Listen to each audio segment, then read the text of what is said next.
Bonjour, bonsoir à tous, ici Léo Toudonné et je vous retrouve pour un nouveau débrief de la rencontre opposant le Stade Rennais Football Club à l'Olympique Lyonnais en date du 9 janvier 2021. Le plan de ce débrief sera une nouvelle fois divisé en deux parties. Dans un premier temps, les top flops de cette rencontre côté Rennais et dans un deuxième temps, le point rouge et noir qui sera divisé lui-même en deux points, le point rouge et le point noir. Le point rouge sera axé sur la prestation référence des Rennais sur une bonne partie de la rencontre depuis le début de la saison. Le point noir quant à lui sera axé sur la fin de la rencontre ratée de la part des Rennais et on va tenter d'expliquer cette fin de match compliquée. C'est parti pour le top flop. Les tops pour cette rencontre seront composés de Clément Grenier, Amari Traoré et Martin Terrier. Avant tout développement, je tiens à préciser que beaucoup de joueurs auraient mérité leur place dans les tops, que ce soit Nzonzi, Kamavinga, Niamzi, Doku, mais j'ai décidé de sélectionner Martin Terrier pour sa prestation très intéressante à ce poste de numéro 9. Concernant Clément Grenier, il est dans la continuité sur ce qu'il propose depuis plusieurs matchs. Buteur pour la deuxième fois de la saison, au terme d'une très belle contre-attaque. Passeur décisif pour Bourigeaud, il a fait preuve de beaucoup de maturité dans son rôle de numéro 10. Peu de déchets techniques, beaucoup de verticalité, il a été la plaque tournante offensive des Rennais samedi soir. De même que face au FC Nantes, il est constamment disponible dans la construction du jeu, s'offrant en solution au cœur du milieu lyonnais. A noter une belle complémentarité avec Martin Terrier qui lui servait de point d'ancrage pour faire descendre le bloc lyonnais et remonter celui des Rennais. C'est une nouvelle fois un top très logique pour moi sur ce match-là. Pour Amari Traoré, je le place une nouvelle fois dans mes tops, car sa performance a été plus que convaincante dans son couloir avec une suractivité. Il a été bien accompagné par Jérémy Doku, qui malgré ses nombreux déchets a vraiment mis à mal le couloir tenu par Maxwell Cornet. À eux deux, ils ont apporté beaucoup de danger offensivement. Le deuxième but inscrit par Bourigeaud en est la représentation, avec une phase de jeu rapide côté droit de Traoré, qui trouve Jérémy Doku, qui va lui-même fixer la défense lyonnaise pour décaler Grenier, qui trouvera à sa gauche Bourigeaud, qui pourra conclure face à Anthony Lopez. Défensivement, Traoré aurait également été solide avec des interventions que j'ai trouvées très propres. Il a montré toutes ses qualités d'anticipation et il a été convaincant sur les peu de fois où il a été mis en danger dans son couloir. Amari Traoré retrouve selon moi sa pleine efficacité et ça fait très plaisir à voir.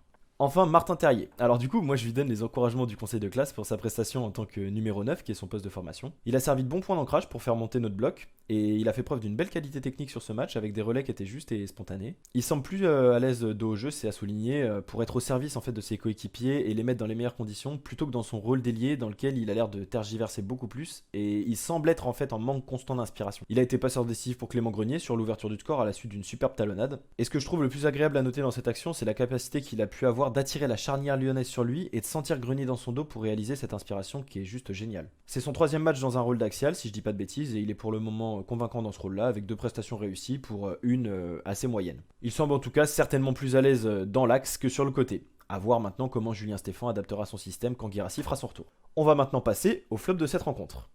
Les flops seront composés de Romain Salin et toute proportion gardée, Adrien Truffert. Alors concernant Romain Salin, le choix il est logique. Il se trouve sur une première sortie faisant office d'avertissement sans frais, Denayer ayant marqué de la main. Par la suite, il fait les frais d'une inspiration géniale de Depay. Alors certes, l'enchaînement est sublime, mais il ne semble vraiment pas être impérial sur son intervention, avec une absence totale de réaction, quasi totale. Et le point vraiment noir, c'est celui de sa seconde sortie aérienne sur Denayer, qui est une nouvelle fois raté, où il manque complètement l'appréciation de la trajectoire du ballon et il se retrouve devancé par le défenseur lyonnais.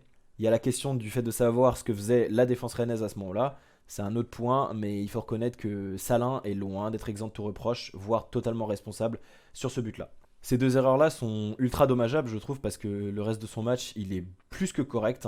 Et je tiens tout de même à souligner que Salin, il réalise des performances qui sont très propres depuis le début de la saison. Il assure parfaitement l'intérim suite à l'absence de Gomis, mais apparemment ça ne convient toujours pas à ceux qui retournent une nouvelle fois leur veste, alors qu'ils quémandaient le retour de Salin dans les buts lorsque Gomis gardait nos cages. Quant à Adrien Truffert, je vais rester très mesuré par rapport à sa performance. On est bien d'accord qu'il ne s'agit pas d'un flop à proprement parler. Je dirais plutôt qu'il m'avait habitué à meilleure performance. Il était loin d'avoir un client face à lui en la personne de Desiglio qui a réalisé une piètre performance.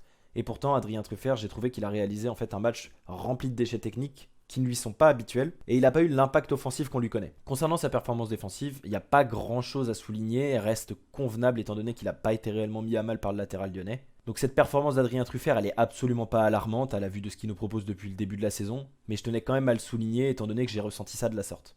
N'hésitez pas à me faire vos retours sur ces top flops, je pense que beaucoup de personnes ont des avis différents, surtout en ce qui concerne les tops, et n'hésitez pas à interagir avec moi également concernant mes réflexions sur les flops, parce que je pense que, notamment sur le cas d'Adrien Truffert, on peut avoir des divergences. On est parti maintenant avec le point rouge et noir. Le point rouge, pour commencer, il sera axé, comme je l'ai dit précédemment, sur la performance qu'on peut qualifier de référence de nos Rennais depuis le début de la saison.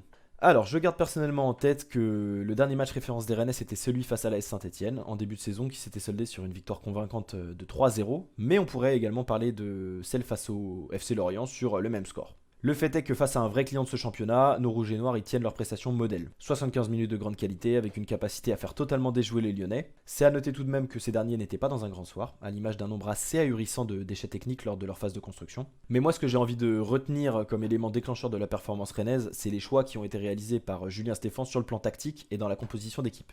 Le dispositif tactique, il était déjà assez surprenant avec ce choix du 4-2-3-1 et la présence de nos 4 milieux, Nzonzi, Kamavinga, Bourigeaud et Grenier, lui-même étant placé en numéro 10. Donc c'est presque à croire en fait que Stéphane il a écouté mon débrief face à Nantes où je lui ai vivement reproché de manquer de versatilité dans ses dispositifs parce que pour le coup, il m'aurait totalement bien répondu en faisant ce choix qui a été payant quand on analyse les performances des 4 joueurs. Kama et Nzonzi ils ont été impériaux dans leur travail défensif au niveau de la récupération et dans les phases de construction et il y a une grande partie des ballons qui sont passés par eux, voire la majorité. Bourigeaud, quant à lui, il a réalisé une prestation correcte. Alors, il a été plus en difficulté que les autres suite à son repositionnement. Il a semblé être en manque de repères, mais ce qui est compréhensible, et ça s'est vu à l'image de sa première mi-temps, mais qui a été largement compensé par une deuxième qui a été bien plus qualitative, pendant laquelle il a réussi à se montrer dangereux offensivement et en inscrivant aussi son troisième but de la saison. Je reviens pas sur Grenier qu'on a déjà analysé dans les tops. Il y a également un choix que j'ai retenu et que j'ai trouvé très intéressant de la part de Julien Stéphan, c'était celui de jouer bas lors des phases de possession lyonnaises. Ça a réellement mis en difficulté l'Olympique lyonnais qui a été très peu dans la mesure de trouver ses attaquants.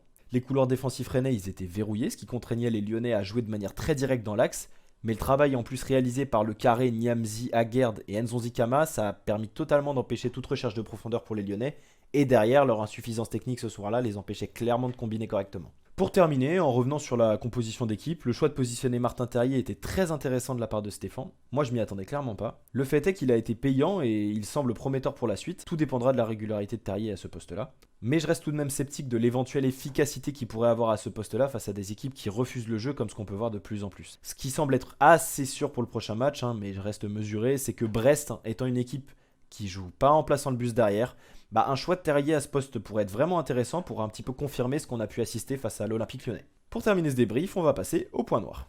Alors ce point noir, il traitera donc des 15 dernières minutes de jeu qui ont amené les Lyonnais à revenir dans le match puis à égaliser. Comment est-ce qu'on peut expliquer ce retournement de situation ? Je pense personnellement que les joueurs se sont sabordés seuls en faisant le choix de laisser le ballon aux Lyonnais.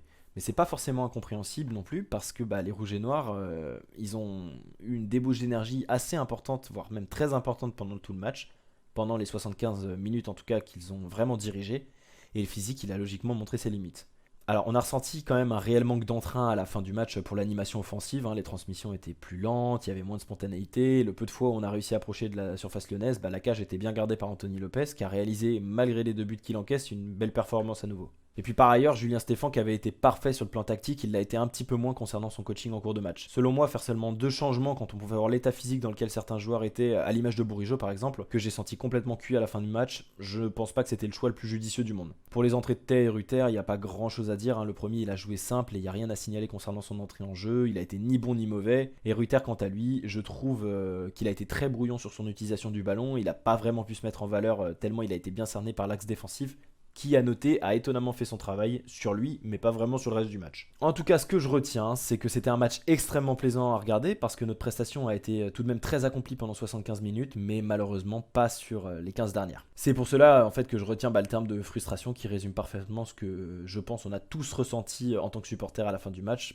tant ça semblait plier à 30 minutes de la fin. Moi ça m'apprendra à être un petit peu trop optimiste.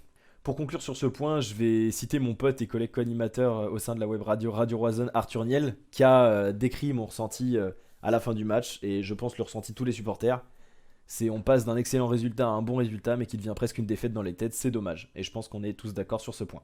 Merci en tout cas d'avoir écouté ce nouveau débrief, n'hésitez pas à le partager autour de vous et à me faire vos retours en commentaire, que ce soit sur le format en lui-même ou sur le fond si nos avis diffèrent, et je pense que c'est le cas sur certains points. Je vous souhaite une excellente journée, je vous dis à la prochaine pour un nouveau débrief face au Stade brestois. Ciao.